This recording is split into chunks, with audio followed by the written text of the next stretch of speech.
Hello viewers, welcome to our channel. నేను మీ Charan Parimi. YS Bharati గారిని CBI arrest చేయబోతుందా? ప్రస్తుతం ఇది ఒక న్యూస్ ఛానల్స్లో హల్చల్ చేస్తూ ఉంది. సో ఇది ఎంతవరకు వాస్తవం? నిజంగా ఆవిడని అరెస్ట్ చేయడానికి సిబిఐ పావులు కదుపుతూ ఉందా అనేది గమనించి చూస్తే నిజానికి ఇది ఒక పెద్ద సంచలనంగా మారుతూ ఉంది.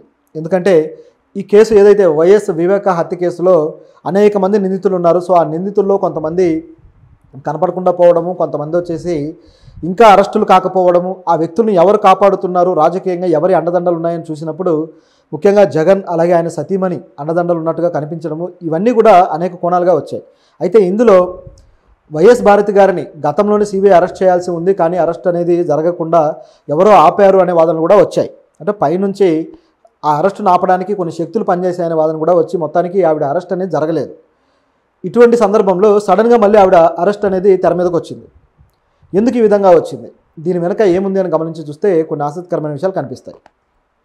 ఈ వైఎస్ వివేక హత్య కేసులో ఎప్పటికప్పుడు సిబిఐ తన దర్యాప్తులు చేస్తూ వెళ్ళింది. అలాగే సిబిఐ ఛార్జ్షీట్లు సమర్పిస్తూ వచ్చిన ప్రతిసారి కూడా వైఎస్ఆర్ పార్టీ నుంచి, అప్పుడు ఆ పార్టీ అధికారంలో ఉంది, ఆ పార్టీ నుంచి సజ్జల గారో లేకపోతే మరో నాయకుడు ఎవరో ఒకరు ముందుకు వచ్చి సిబిఐ చంద్రబాబు చెప్పినట్టు వింటుందనో, లేకపోతే సిబిఐ కుట్రపూరితంగా మా మీద ఈ విధంగా యాక్షన్ తీసుకుంటుందనో ఏదో ఒక ఆరోపణలు చేసి సిబిఐని ఇబ్బంది పెట్టడానికి చూశారు. ఇదో కారణమైతే సిబిఐ పనితీరు మీదనే డౌట్ పెట్టారనమాట. సిబిఐ కుట్రపూరితంగా చేయాల్సిన అవసరం ఏంటి అనే ప్రశ్న కూడా వేసుకుంటే దానికి సమాధానం లేదు. పైగా ఈ కేసులో ముఖ్యంగా నిందితులు ఎవరైతే ఉన్నారో అవినాష్ రెడ్డి, ఈయన అరెస్టు కూడా జరుగుతుంటే అది జరగలేదు. మరి సిబిఐ ఎందుకు త్వరగా రియాక్ట్ అయ్యి చేయలేదు అనే ప్రశ్న ఆ రోజుల్లోనే వచ్చింది. కానీ ఆయన్ని కాపాడుతుంది కేంద్ర పెద్దలే అనే వాదన. అలాగే వాళ్ళకి ఇక్కడ వైఎస్ఆర్ సతీమణి గారు ఈ విధంగా ఒక రూట్ అయితే వేశారు, ఆయన కాపాడడానికి తగిన విధంగా రూట్ సెట్ చేశారు, కాబట్టి ఇంతకాలం ఈయన ఈ విధంగా ఉన్నాడని చెప్పేసి అనేక రకాల కథనాలు వచ్చాయి.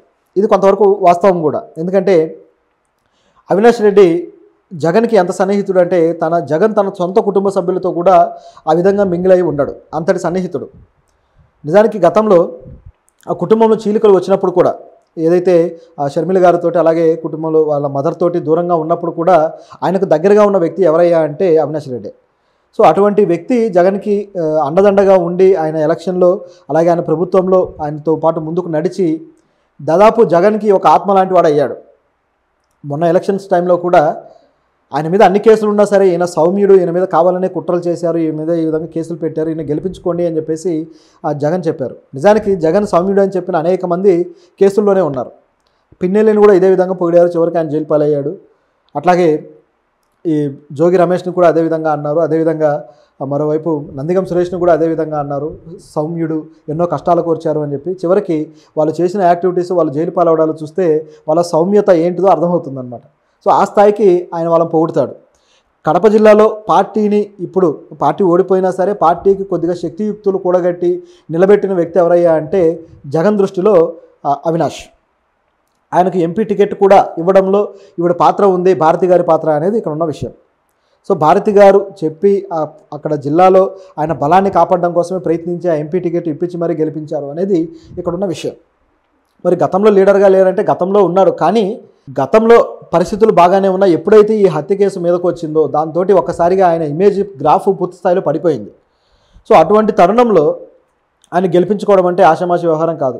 జగన్ దాదాపు ఇక అవినాష్కి ఇవ్వాలా లేదని డైలమాలో పడ్డప్పుడు భారతి గారే ముందుండి ఆవిడే ఈ చర్యలు తీసుకుని ఆయనకు వచ్చేలా చేశారనేది వార్త. అదేవిధంగా ఆయన జాగ్రత్తగా కాపాడుతున్నారనేది ఇందులో ఉన్న విషయం. అయితే ఇదంతా ఒక యాంగిల్ అయితే, మరోవైపు భారతి గారి పరిస్థితి చూస్తే ఆవిడ ఇన్వాల్వ్మెంట్ తోటి, ఆవిడ సలహాలతోటే కొన్ని రకాల ఈ అకృత్యాలు వీళ్ళు కలిసి చేశారు అనేది ఇక మీడియాలో బాగా వైరల్ అవుతున్న వార్త. అయితే ఇందులో గమనించి చూస్తే అవినాష్ ఎప్పుడైతే ఆ సంఘటన తర్వాత ఒక విషయం బాగా వైరల్ అయింది. ఆయన ఆవిడకి ఫోన్ చేసి రాత్రి 3 గంటల సమయంలో ఫోన్ చేయడము. సో ఆ ఫోన్ ఎందుకు చేశారంటే ఆ మర్డర్కి సంబంధించి ఆ మర్డర్ని విజయవంతంగా నడిపించామని చెప్పడం కోసమే, లేకపోతే ఆవిడ ఇచ్చిన సలహాలకి అమలుపరిచామని చెప్పడం కోసమే చేశారన్నట్టుగా అనేక రకాల కథనాలు మీడియాలో కనిపిస్తూ వచ్చాయి. ఇక టీడీపీ వైపు నుంచి ఉన్న మీడియా అయితే ఇక ఏకంగా ఆవిడ దీంట్లో పాత్ర ఉంది అని చెప్పడంతో పాటు ఆవిడని కొద్దిగా క్యారెక్టర్ అసాసిన్ చేయడానికి కూడా ప్రయత్నించారు. అవన్నీ మనం మాట్లాడుకోలేం, కానీ కొద్దిగా అటువంటి ప్రయత్నం జరిగింది. సో చివరికి ఇది పూర్తి స్థాయిలో సిఐడి దర్యాప్తులో ఏం తేలింది అంటే ఈవిడ ఇన్వాల్వ్మెంట్ కూడా ఉంది, ఇప్పుడు ఈవిని అరెస్ట్ చేస్తారు అన్నట్లుగా ఒక కథనాలు వస్తున్నాయి. ఇప్పుడు సిబిఐ మళ్ళీ ఈ కేసు విషయంలో యాక్టివ్ అవుతుంది. ఎందుకంటే ఎప్పుడైతే ఆవిడ పిఏ అరెస్ట్ అయ్యాడో, ఆవిడ పిఏ కూడా అరెస్ట్ అయ్యాడు, మీకు అందరికీ తెలిసిందే. 2 నెలల క్రితం ఎప్పుడైతే టీడీపీ గవర్నమెంట్ వచ్చిన తర్వాత భారతి గారి పిఏ ఎవరైతే రవీంద్రారెడ్డి ఉన్నారో అతను వేరే కేసులో అరెస్ట్ అయ్యాడు. అతని మీద అంతకు ముందే గతంలో కేసులు ఉన్నాయి. అది కాకుండా కొంతమంది టీడీపీ పార్టీకి చెందిన మహిళల మీద దూషించడాలు, చీప్గా మాట్లాడాలు, సోషల్ మీడియాలో తప్పుడు పోస్టులు చేయడాలు, క్యారెక్టర్ అసాసిన్ చేయడాలు, ఇటువంటివన్నీ చేస్తున్నాడని చెప్పేసి ఆయన అరెస్ట్ చేసి తీరుతామని గతంలోనే వంగలపూడి అనిత గారు, హోంమంత్రి గారు ఆవిడ చెప్పారు. చెప్పినట్టుగానే అతన్ని అరెస్ట్ చేయడం జరిగింది. సో ఎప్పుడైతే ఆవిడ పిఏ అరెస్ట్ అయ్యాడో ఒకసారిగా ఇక సిబిఐ కూడా ఇక్కడ నుంచి వెళ్లాల్సిన ఆదేశాలు వెళ్ళాయి. అక్కడ నుంచి సిబిఐ ఇక పనిచేయడం మొదలు పెడుతుంది, ఖచ్చితంగా అన్ని ఆధారాలు సేకరించి ఆమెను అరెస్ట్ చేస్తుంది అని చెప్పేసి గతంలోనే కొన్ని రకాల స్పెక్యులేషన్స్ అయితే వచ్చాయి. ఇప్పుడు అవి దాదాపు నిజమయ్యే పరిస్థితి వచ్చింది. అయితే ఆమెను అరెస్ట్ చేయాలంటే ముందు ఈ కేసులో నిందితుడిగా ఎవరున్నారో ఆ వ్యక్తిని అరెస్ట్ చేయాలి. కాబట్టి అటువైపు నుంచి వస్తారా, ఇటువైపు నుంచి వస్తారా అనేది చూడాల్సిన అవసరం ఉంది. సో సిబిఐ ఇప్పుడు ఇక మరింత చురుగ్గా పనిచేయబోతుంది అనేది ఖచ్చితంగా మనం గెస్ చేయొచ్చు.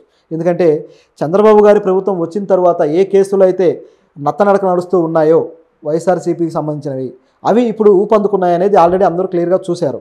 ఇక మిగిలింది ఏంటయ్యా అంటే వీళ్ళ డైరెక్ట్ ఇన్వాల్వ్మెంట్ ఉన్న, అంటే నెంబర్ 2, నెంబర్ 3, నెంబర్ 4 ఈ విధంగా లీడర్స్ ఎవరైతే ఉన్నారో వైసీపీలో వీళ్ళ డైరెక్ట్ ఇన్వాల్వ్మెంట్ ఉన్న కేసులు ఇప్పుడు రంగం సిద్ధం చేశారు.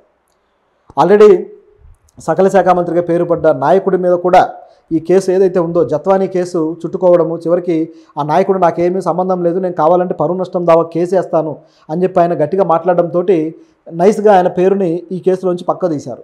ఎందుకంటే మళ్ళీ ఇబ్బందులు తెచ్చుకోవడం ఎందుకు కోర్టుల నుంచి అని. ఇప్పుడు ఇక్కడ మాత్రం ఇక తప్పించుకునే అవకాశం అయితే లేదు. ఎందుకంటే ఈ కేసులో ఉన్న ఎవిడెన్సెస్ ఆ విధంగా ఉన్నాయి. మరి ఏం జరుగుతుంది, ఇక ఎటువైపు ముందుకెళ్తుంది అనేది చూడాల్సి ఉంది. అయితే ఇదే కాకుండా ఆవిడ మీద మరి తీవ్రమైన ఆరోపణలు ఉండి కేసులో నమోదయ్యి ఆవిడని జైలు పాలు చేయడానికి తగినంత పరిస్థితి ఉందా అని చూస్తే కొత్త కేసులు కూడా పెట్టే అవకాశాలు కూడా ఉన్నాయి. ఎందుకంటే ఒకవేళ ఇక్కడ ఈ సిబిఐ ఏదైతే చేస్తుందో ఈ ఛార్జ్ షీట్లో అంత బలమైన ఛార్జ్ షీట్ సమర్పించకపోతే కొత్తగా కూడా ఆవిడ మీద కేసులు పెట్టడానికి కొన్ని రకాల అవకాశాలను అయితే ప్రస్తుతం టీడీపీ ప్రభుత్వం గాలిస్తూ ఉంది.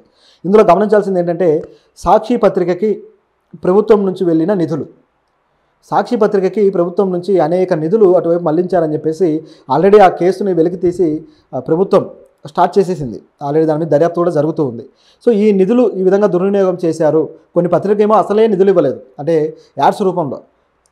ఇటువైపు చూస్తే సాక్షి పత్రిక ఏమో యాడ్స్ రూపంలో ఇవ్వడంతో పాటు అదనంగా నిధులు ఇటువైపు మళ్లించారనే వాదన కూడా టీడీపీ నుంచి కొంతమంది చేశారు. సో ఈ కేసుల్లో కూడా భారతి గారు పేరు చేర్చి ఇబ్బంది పెట్టడానికైతే మొత్తం స్కెచ్ రెడీ చేశారు అనేది ఇక్కడ కనిపిస్తూ ఉంది. దీని వెనకాల కూటమి ప్రభుత్వం ఉంటుంది అని చెప్పడానికి ఇంకా మనం ఏం ఆలోచించక్కర్లేదు, ఖచ్చితంగా ఉంటుంది. అయితే సిబిఐ ఇంకా ఏం చేస్తుంది, ఎంత త్వరగా రియాక్ట్ అయ్యి దీన్ని అమలుపరుస్తుంది అనేది చూడాల్సి ఉంది.